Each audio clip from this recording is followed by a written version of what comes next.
Hi. So this one is a bit off topic from my English school and the progress of thereof. This has to do with a question I get usually when I go back home, and that is there racism in Japan? And yeah, to be perfectly honest, there is. I would hazard to guess that there is probably racism in all countries in the world in some form or another. I may be wrong about that. But whether Japan is particularly racist, I can't really say. It does have a few things going for it that kind of create the conditions for some pretty unusual reactions from people and unusual interactions with people, and that as it is objectively might be taken as racism by some people.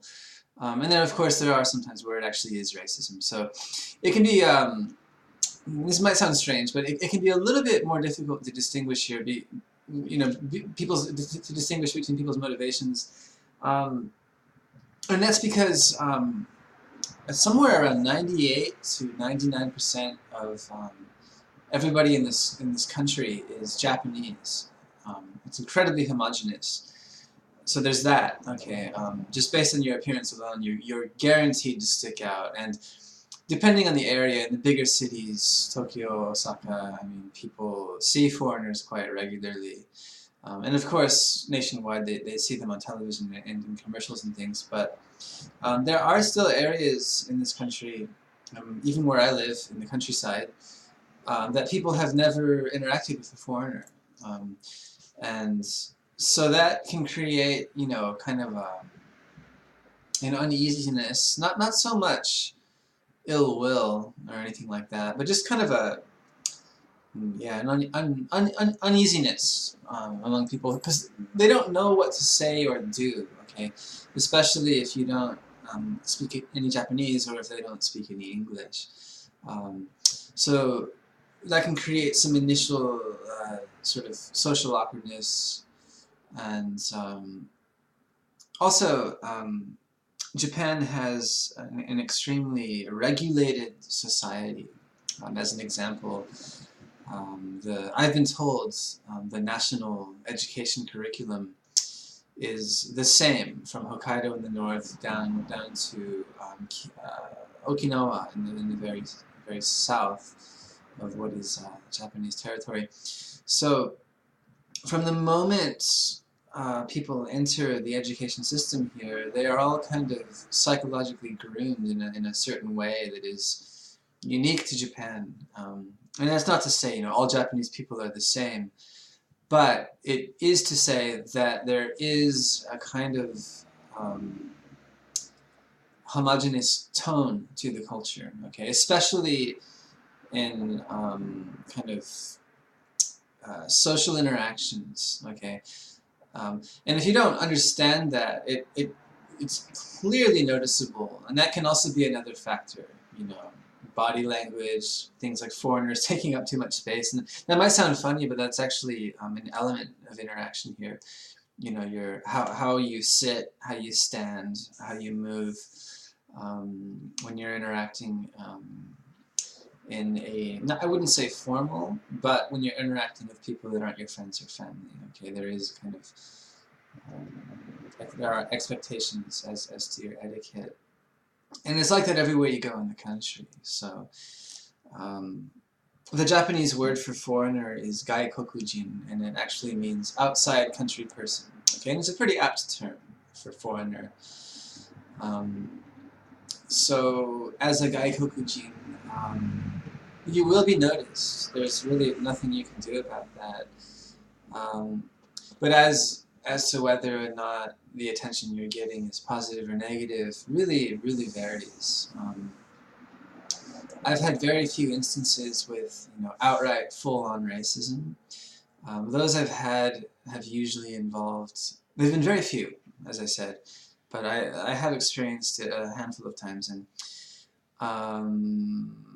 it's either been like someone who's really a bit older, from the older generation, much like back in my home in the States. Racist people in my experience, do tend to be from a kind of, an older generation. Um, but I haven't had that much experience with it, so it's another topic. So it's been in Japan people who are a bit older, or people who are drunk and frustrated, and it's not so much. That was almost like a kind of default racism. A foreigner, fuck you. So, people do these things when they're upset. They look for the easiest target. With that said, I mean, I don't think I've dealt with much here, compared to stories I've heard and things, even back in the States. Racism does happen. Yeah, it's totally disgusting. I mean, there's very few things you can do that are more hurtful and just, destructive and unfair than judge someone on their appearance. But that's kind of goes without saying. I don't really think racism is that popular or encouraged these days in the world. So if well, as I said, you do get a lot of attention. Sometimes it's negative, rarely, and sometimes it's positive, but it's generally always there as a foreigner. And there are kind of a few elements that guarantee that. One is the way you look. If you're not of Asian descent, and even if you are, if you're from another Asian country, you generally look quite different from a Japanese person. But especially if you're, American, Canadian, European, African, Indian, you will definitely stand out. I mean, basically, indefinitely, everywhere you go. No matter how long you've been here, people's first impression will be, oh, you're not Japanese. It's funny because back in the States, I've never had that experience. I've met, lots of people from different countries, or people with relatives, from previous generations that were from other countries. But I generally didn't think like, oh, you're not American, when I first met them. But it does happen here. The culture, the language, the history, and the physical appearance of the Japanese people are all incredibly strong elements of the typical Japanese person's identity. And a lot of them do have a very kind of strong sense of pride, or if not pride, at least identification with their country.